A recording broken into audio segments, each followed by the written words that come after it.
Guys, welcome to Pakistani real reaction. तो कैसे हैं आप सब? उम्मीद है आप सब बढ़िया होंगे, मजे में होंगे, खुश होंगे, आबाद होंगे।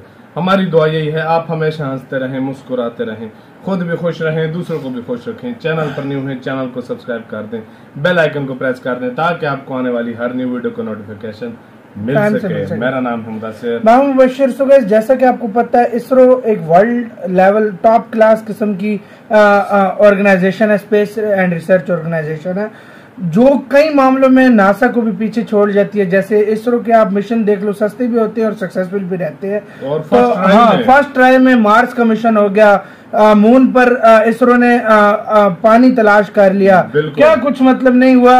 अब उससे आगे एक और मतलब इसरो ने अचीवमेंट हासिल की है, मैं आपको टाइटल बताता हूँ। वो है एक साथ 4 मिलिट्री सैटेलाइट्स। इसरो नासा भी इसरो से कांपा, मतलब इसरो अभी कोई एक साथ 4 सैटेलाइट लॉन्च करने लगा, ये लॉन्च कर दी हैं। मतलब अभी ये इस तरह टाइटल से हमें सही समझ नहीं आ रहा, वीडियो देखेंगे तब पता लगेगा, जिससे नासा भी काम चुका है कि ये इसरो कर क्या रहा है। हाँ भाई, तो बिना किसी तरीके देखते हैं। ओरिजिनल वीडियो का लिंक मिल जाएगा आप लोगों को डिस्क्रिप्शन में। इनसाइड नॉलेज का वीडियो बहुत शॉकिंग है भाई, एक साथ 4 मिलिट्री सैटेलाइट कैसे किए हैं। तो काउंट करते हैं।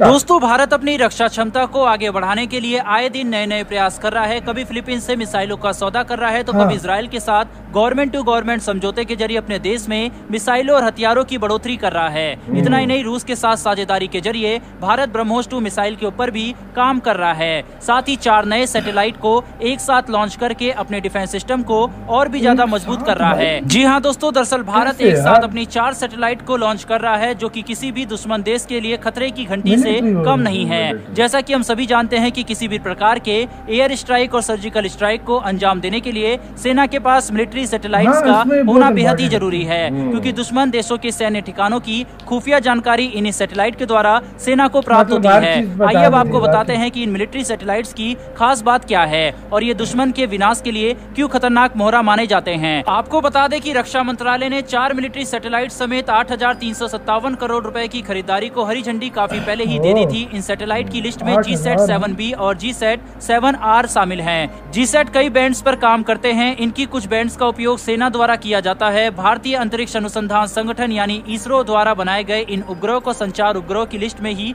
रखा जाता है। इन्हें multi band military communication satellite भी कहा जाता है। अलग अलग बैंड्स पर रेडियो फ्रिक्वेंसी भेजने के लिए इन सैटेलाइट्स में UHF C बैंड को KU बैंड के ट्रांसपोंडर्स लगे होते हैं, ताकि इनकी मदद से अलग अलग बैंड्स पर रेडियो फ्रिक्वेंसी भेजी जा सके। इनके द्वारा आसान और सुरक्षित कम्युनिकेशन किया जा सकता है। जाहिर है कि इन सैटेलाइट्स के लॉन्च होने के बाद आने वाले कुछ दिनों में भारत, चीन और पाकिस्तान से सटे देश की सीमाओं को और भी ज्यादा सुरक्षित कर सकेगा, इन पर निगरानी रख सकेगा एवं बड़े बड़े सर्जिकल स्ट्राइक को और एयर स्ट्राइक को अंजाम भी दे सकता है। इन सैटेलाइट्स का प्रयोग मिलिट्री कम्युनिकेशन के लिए किया जाता है, ताकि नौसेना युद्धपोतों और सबमरीन को तैनात कर सके, फाइटर जेट्स अपने टारगेट पर सही समय पर और सटीक निशाना लगा सके, साथ ही दूसरे मुल्कों की सीमाओं पर सेना की पोजीशन का पता लगाने और दुश्मन को धराशायी करने में ये सैटेलाइट्स बेहद ही काम आती है। आपको बता दें कि भारतीय नौसेना GSAT-7 को रिप्लेस करके GSAT-7R की मांग कर रही है, जिन्हें जल्द ही इसरो द्वारा लॉन्च भी कर दिया जाएगा।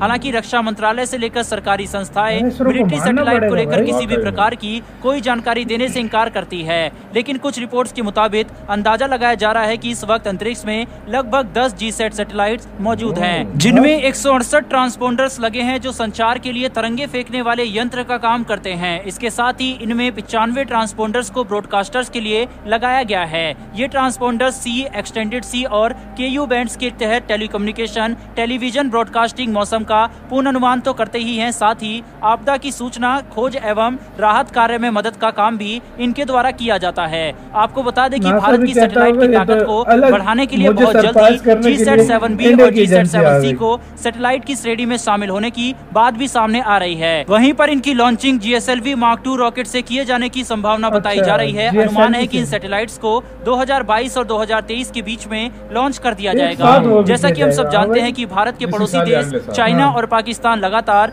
अपने नापाक हरकतों से भारत से सटी सीमाओं पर अपना कब्जा जमाने और भारत को परेशान करने की चालें चल रहे हैं। ऐसे में चीन की विस्तारवादी योजना को खत्म करने और मुंहतोड़ जवाब देने के लिए भारत की सैटेलाइट किसी रामबाण से कम नहीं है। इन सैटेलाइट्स की लॉन्चिंग की खबर से एक तरफ जहां ड्रैगन की नींद उड़ गई है, तो वहीं दूसरी तरफ पाकिस्तान भी बुरी तरह से बौखलाया हुआ है, क्योंकि दुश्मन देशों को डर है कि भारत इन सैटेलाइट्स के जरिए किसी प्रकार की सर्जिकल स्ट्राइक और एयर स्ट्राइक ना कर दे। दोस्तों, युद्ध में जितने उपयोगी हथियार होते हैं उतने ही उपयोगी सूचना होती है। पाकिस्तान तो अंतरिक्ष के क्षेत्र में काफी पीछे है, लेकिन चाइना इस क्षेत्र में हमसे काफी आगे है और उसने कई आधुनिक सैटेलाइट पहले ही अंतरिक्ष में तैनात कर रखी है, जिसका एडवांटेज उसको मिलता है। हालांकि भारत की सैटेलाइट भी तैनात है, लेकिन इन 4 मिलिट्री सैटेलाइट के जरिए भारत की ताकत कई गुना बढ़ने वाली है। भारत के इन वैज्ञानिकों के लिए कमेंट बॉक्स में एक जय हिंद जरूर लिखिएगा। साथ ही हमारी आने वाली ऐसी वीडियो के लिए चैनल को सब्सक्राइब कर बेल नोटिफिकेशन को अवश्य दबा लें। फिर मिलेंगे आप लोगों को डिस्क्रिप्शन में।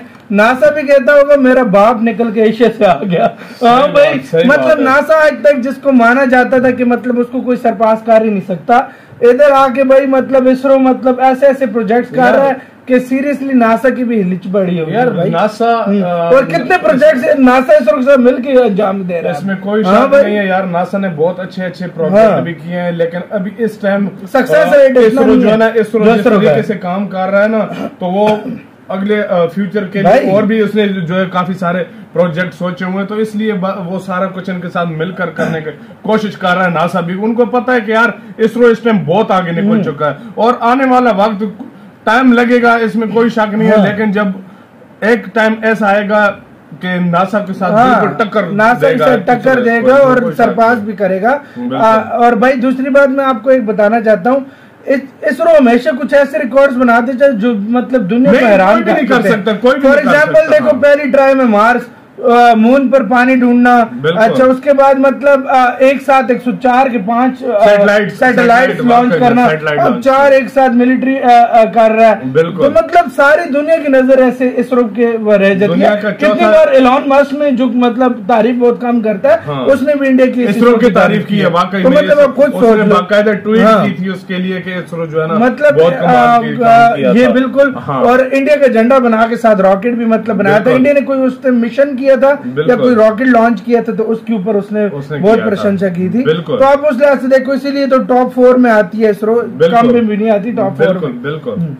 और दूसरी बात ये है कि यार जिस तरीके से मिलिट्री सैटेलाइट हैं यार, देखो ये हर देश की जरूरत होती है, और वाइड इंडिया है जो पूरी दुनिया में चौथा देश है जिसके पास एंटी सैटेलाइट सिस्टम भी है, मतलब किसी भी देश की सैटेलाइट उड़ा सकता है वो, इसमें कोई शक नहीं है।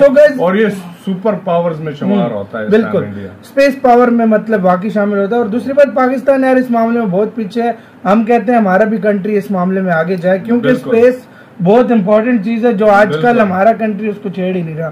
सो गाइस, आप लोग क्या कहते हैं अपने कमेंट सेक्शन में। तो इधर वीडियो खत्म करते हैं, अपना बहुत ज्यादा ख्याल रखना। तो यार बाय।